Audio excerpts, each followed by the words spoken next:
Bonjour à tous et bienvenue dans cette nouvelle vidéo de présentation de répliques d'Airsoft. Aujourd'hui une vidéo assez particulière puisqu'il s'agit d'une sponsor. Cette vidéo m'a été expressément demandée par la boutique réplique JLP pour présenter ce produit de la marque française Stratheim. Donc c'est une demande qui a été faite. Enfin, c'est un produit qui a été présenté à la boutique réplique JLP. Et réplique JLP m'a demandé de faire une vidéo review de ce produit. Alors on va voir aujourd'hui la grenade M48 Nova. Donc qui vient dans cette boîte. Donc grenade, comme je l'ai dit, de la marque Stratheim, qui fabrique des produits pour l'airsoft 100% made in France. Alors 100% made in France, il l'indique d'ailleurs sur la boîte. Alors est-ce que ça veut dire que l'accessoire ou l'objet est 100% made in France, ou est-ce que ça veut dire aussi que tout est made in France, c'est-à-dire l'emballage, la paperasse à l'intérieur, les petits accessoires avec. Voilà. Donc ça serait peut-être intéressant de leur demander.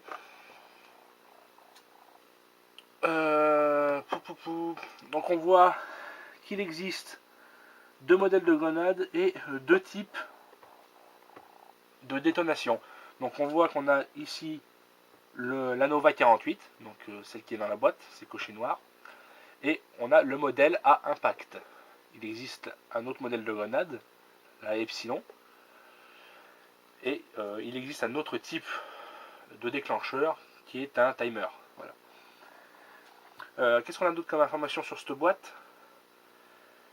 Eh bien, on a le numéro de série, ici 223. On a des petites recommandations, attention, ne jamais lancer le tir vers une personne, voilà. On a une énergie inférieure à 2 joules, comme l'exige la législation française. Voilà, fabrication 100% française, Nova. Donc une boîte en plastique mou. Alors est-ce que ça protège bien le produit? Voilà, ça a l'air. Enfin, ça flotte un peu, ça flotte un peu dedans, vous voyez.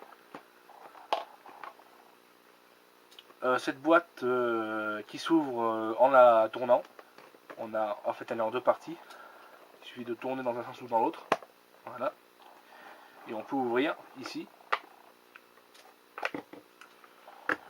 Et on a accès au produit.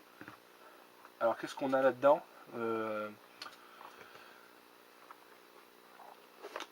On va commencer déjà par tout déballer. Voilà. Alors nous avons un petit mousqueton.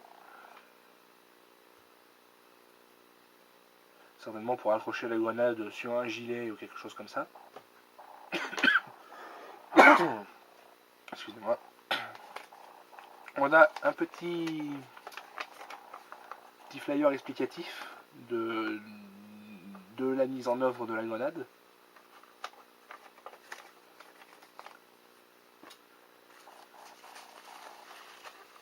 On a une goupille avec un petit bout de paracorde et un anneau.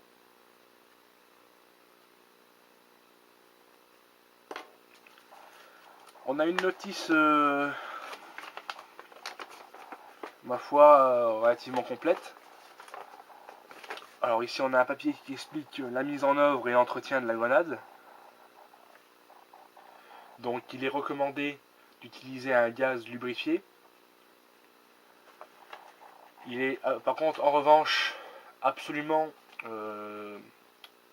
non recommandé d'utiliser du CO2. Cette grenade n'est absolument pas prévue pour le CO2, c'est bien indiqué sur ce papier. Là on va avoir plutôt toutes les recommandations, quelques informations, les informations de sécurité. Une petite fiche technique. Alors qu'est-ce qu'elle nous dit cette fiche technique? Eh bien elle nous dit que les dimensions de la grenade donc, sont 46 mm de diamètre par 82 de hauteur. Le poids est de 250 grammes. La matière est en aluminium CNC 70-75. Contenance de 72 billes. Pardon. Et rayon de dispersion de billes de 4 mètres indiqué. Donc bien sûr, à mon avis, certainement variable en fonction du gaz et de la température.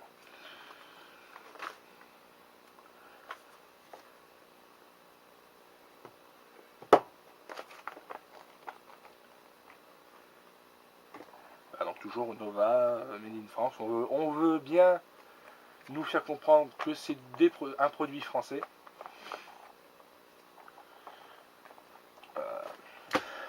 Bon voilà, c'est toujours plaisir, voilà, quand on est un peu patriote, un peu tout ça, c'est toujours plaisir d'avoir un peu du matos bien de chez nous, comme on dit.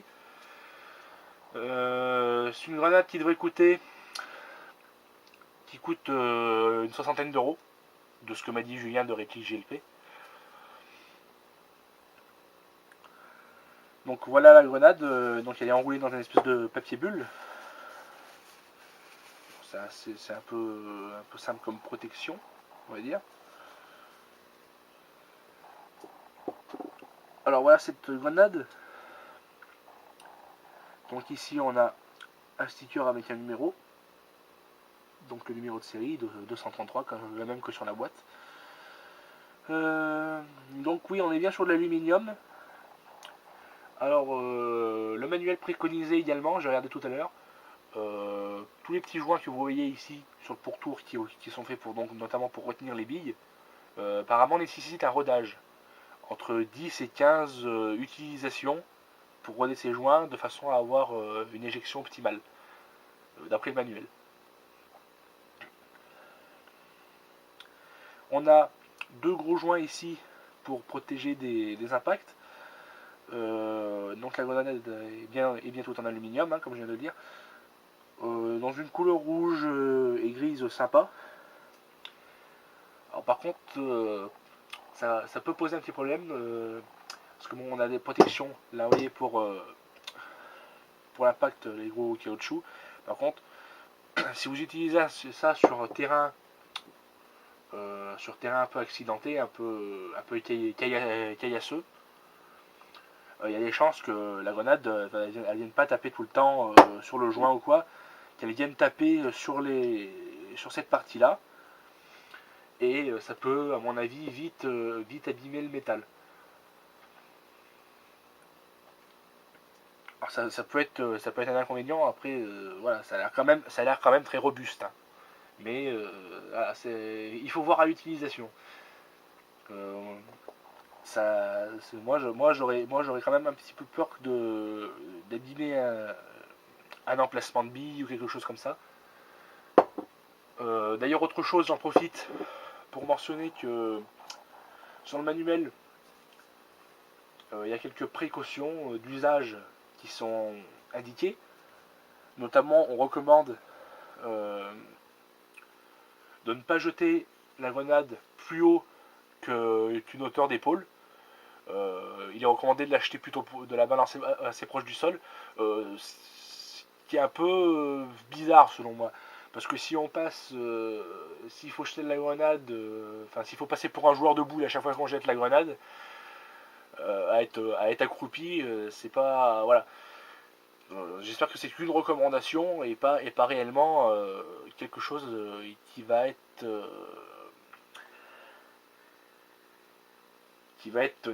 absolument nécessaire pour maintenir la grenade en bon état. Je pense pas, hein, mais voilà, quand on lit ça, des fois ça peut faire un peu peur.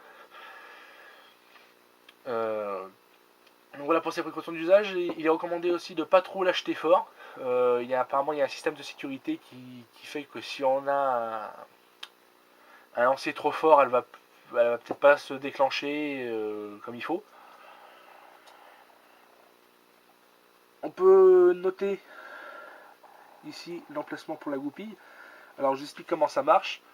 Alors normalement cette partie là, quand la grenade est vide, elle est remontée. Alors en faisant un pack peut-être.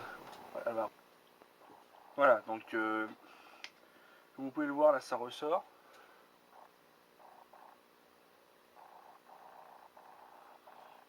Voilà, donc il suffit que les gens repèrent le trou de la goupille qui est ici. peut commencer à enfiler un peu la goupille.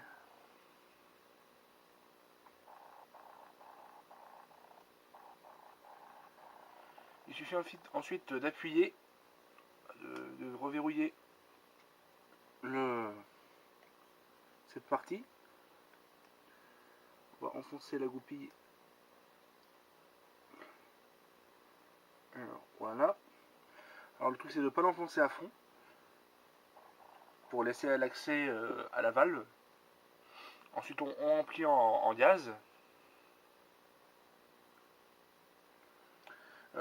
Et on peut enfoncer la goupille à fond. Sachant qu'avant, bien entendu, on aura rempli en billes. Pour remplir en billes, le mieux c'est de prendre un sachet de billes et de tourner la grenade dedans, parce que là si vous y allez au baby loader 72 billes, ça va vous prendre 1 heure au baby loader. Donc un sachet ou un sac avec des billes dedans et vous mettez la grenade dedans et vous la tournez pour enfoncer les billes. Voilà. Et après l'utilisation, bah, c'est tout simple. Vous tirez la goupille et vous jetez votre grenade. Voilà. Rien de plus simple.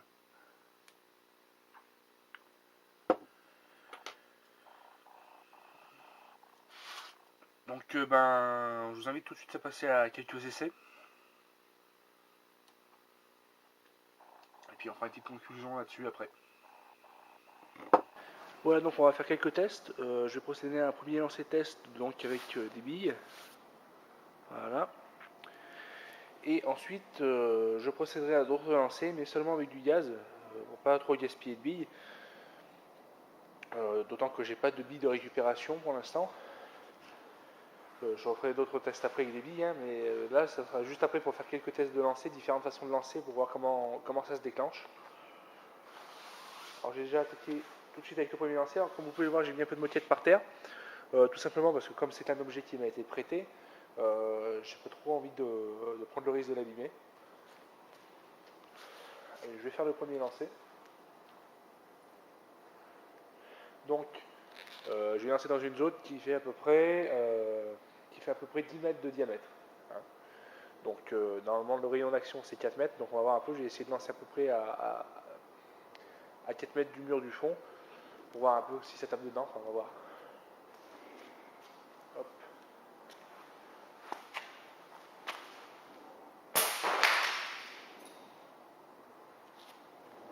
D'accord. Bon, ça a l'air de tout être parti. J'ai récupéré la grenade. On va voir si c'est bon.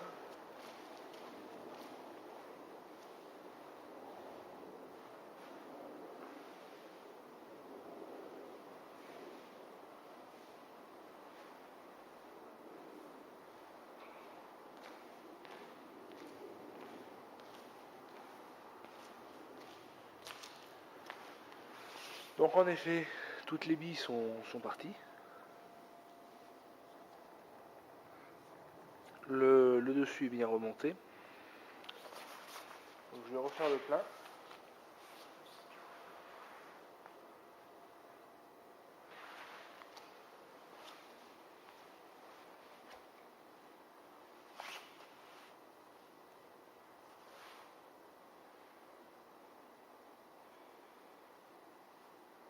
Là. Notez que j'utilise ce gaz, donc gaz Nuprol 4.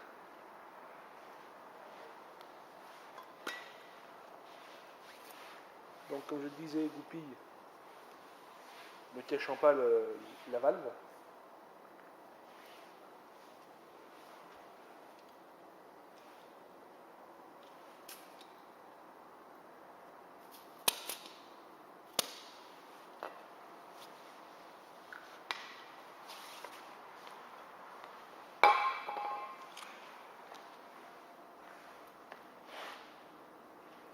Ensuite on peut enfoncer la goupille à fond. Voilà. Et je vais refaire un lancer. Alors j'essaie différentes hauteurs, différentes forces.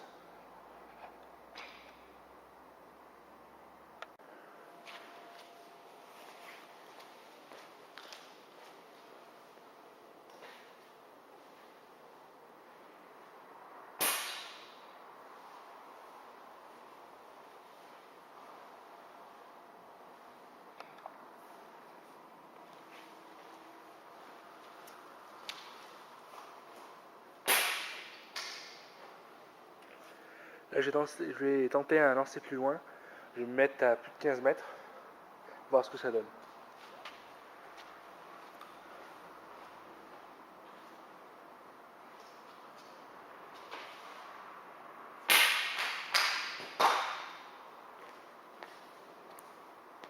Là, ça va marcher plutôt bien.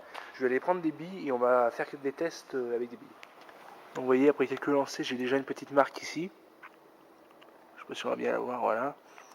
Alors, c'est pas bien grave, hein. De toute façon, il faut partir du principe que c'est un outil et que forcément, on va l'utiliser, on va l'abîmer.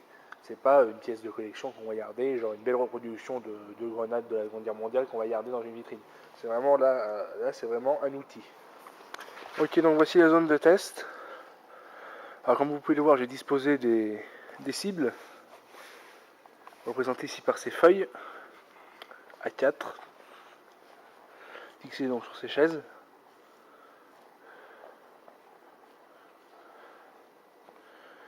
À une distance d'à peu près 2-3 mètres chacune, l'une de l'autre.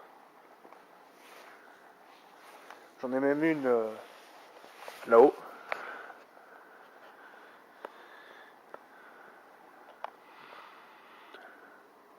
Voilà.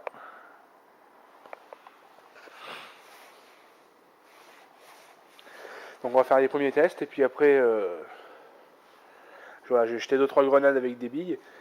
On verra les résultats sur les feuilles et puis ensuite je reculerai un peu les chaises et on essaiera avec voir s'il y a une dispersion suffisante pour aller plus loin.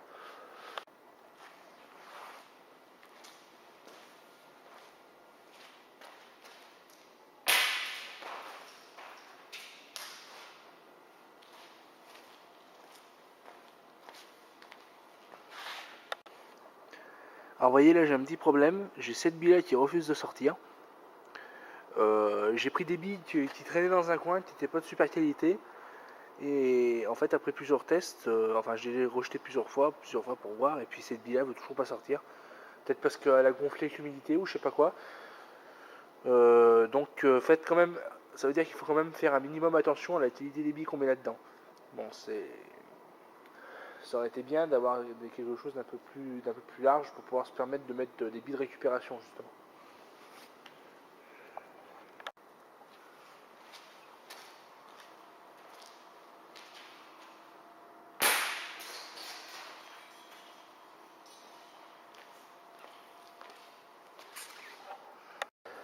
Alors après ces deux lancers, les résultats sont pas très concluants. Il n'y a aucune feuille qui n'a été aucune feuille n'a été percée. Alors je mets ça sur le compte de la faible puissance de la grenade, étant donné que les billes, on les entend quand même ricocher jusque sur la bâche au fond. Donc il y a quand même une belle dispersion. Mais bon, là je mets ça sur le compte de la faible puissance. Est-ce que ce duo aurait eu quelque chose? Non, du tout. Mais bon, on les entend quand même bien ricocher sur la bâche. Là, on voit que ça vient quand même jusque là. On en retrouve aussi par terre. Hein.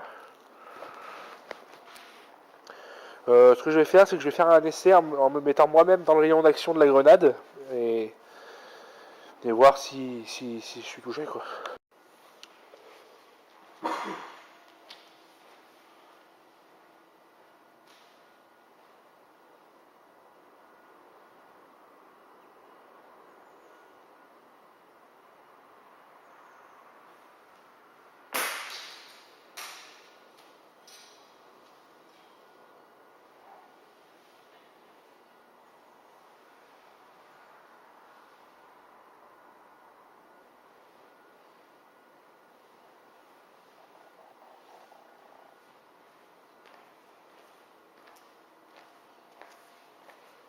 Voilà, alors j'ai pas été touché. Le gros problème de cette grenade, en fait, c'est que les billes ne partent que dans deux directions.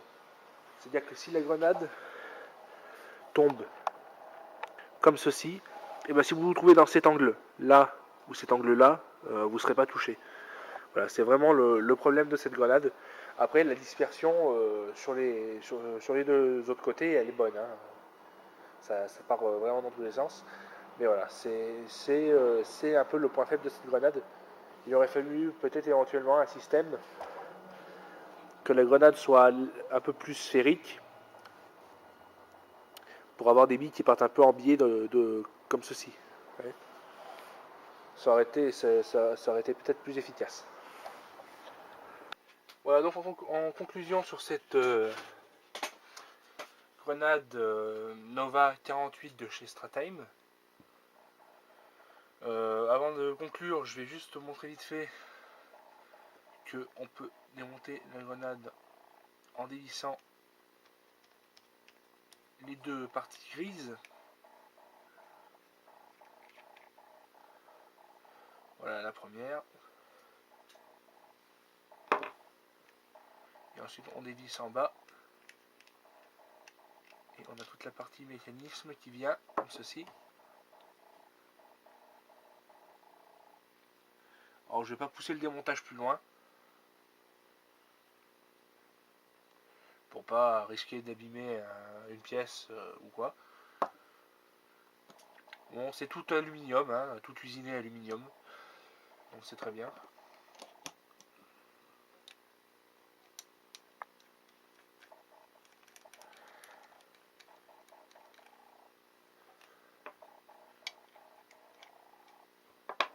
Alors ne pas oublier, il y a un joint qui va dedans. Tac.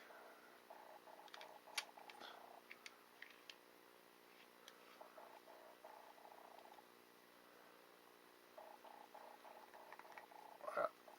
Alors notez que j'ai toujours cette bille là qui est coincée. J'ai essayé différentes méthodes pour la décoincer. J'ai essayé de la fendre en tapant un peu dessus ou quoi. Et j'ai vu que je vais commencer à esquinter un peu le revêtement. Donc je me suis dit je vais arrêter et je vais arrêter. Je vais pas prendre le risque d'abîmer l'objet. Et donc bon, je la laisse là. Et puis, voilà. Alors, en conclusion donc, est-ce que c'est un produit de bonne qualité? Oui. Les matériaux sont de bonne qualité, c'est tout aluminium. Les joints semblent assez solides. Pas de fuite. Est-ce que c'est un bon produit? Là, je suis un peu plus mitigé parce que les tests n'ont pas donné les résultats que j'attendais. Néanmoins, on a une dispersion correcte, malgré le fait que si la grenade va tomber comme ça, comme je le disais, et ben les billes vont partir là et là, mais là, si vous vous trouvez ici ou ici, ben, vous n'aurez rien du tout.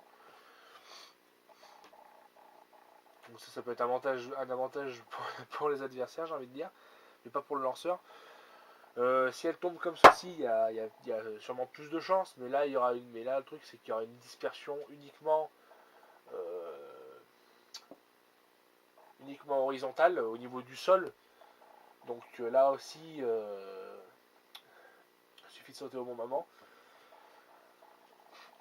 Vraiment, il aurait fallu quelque chose, à la limite, qui est au moins une rangée de billes qui partent un peu en biais, quoi. Pour donner un peu plus pour avoir comment, une dispersion moins linéaire. Voilà. Donc voilà, ça c'est dommage. Voilà, mais néanmoins, on a vu que voilà, il y a quand même les billes partent quand même. Il y a quand même un nuage de billes qui se fait dans la direction d'éjection et qui va quand même assez loin. On a bien les 4 mètres de projection indiqués, voire même 5 mètres, en fonction du gaz que vous avez utilisé. Là, j'ai utilisé un gaz assez puissant. Il faisait néanmoins plutôt froid, il faisait dans les 5 degrés. En été, j'imagine que ça marche beaucoup mieux. Après, oui, les désavantages, ça je l'ai déjà évoqué avec le fait que ce soit une dispersion linéaire. L'avantage, quand même, c'est que ça va être un objet qui est relativement costaud, qui est très solide, l'aluminium. Mais le désavantage, comme je le disais tout à l'heure dans la vidéo, c'est que au niveau des impacts sur le sol ou quoi, ça peut s'abîmer assez vite. Enfin, ça peut vite prendre des marques, des coups. Mais voilà, au niveau de question de choc, ça m'a l'air quand même assez solide. Hein.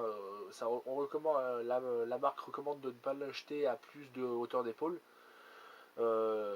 moi, bon, c'est quand même quelque chose. Voilà, si jamais elle tombe de haut ou quoi, une ou deux fois, c'est pas ça qui va la casser. À mon avis, c'est quand même assez solide.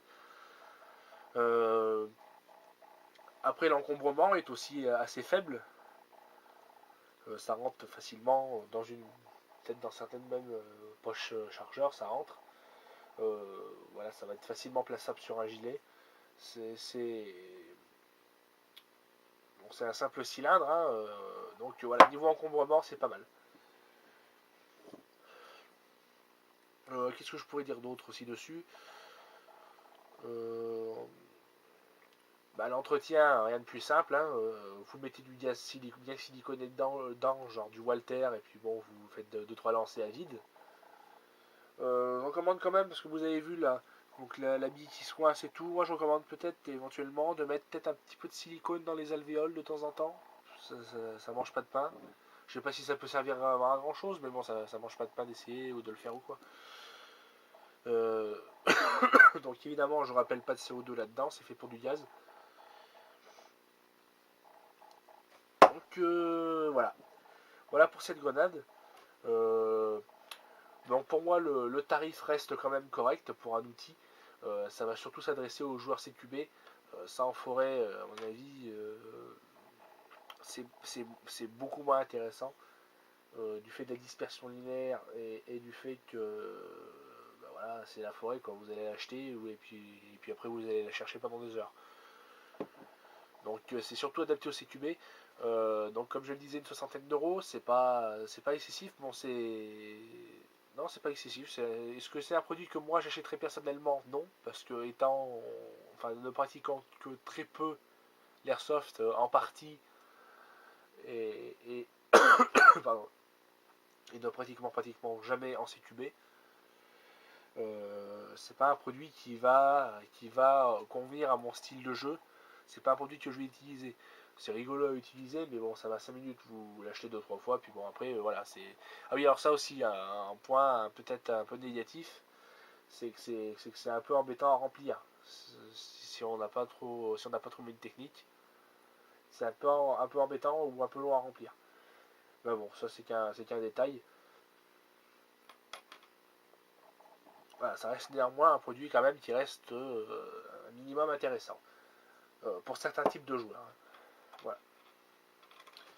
Donc je remercie la boutique Réplique GLP de m'avoir prêté ce produit afin que je puisse le tester.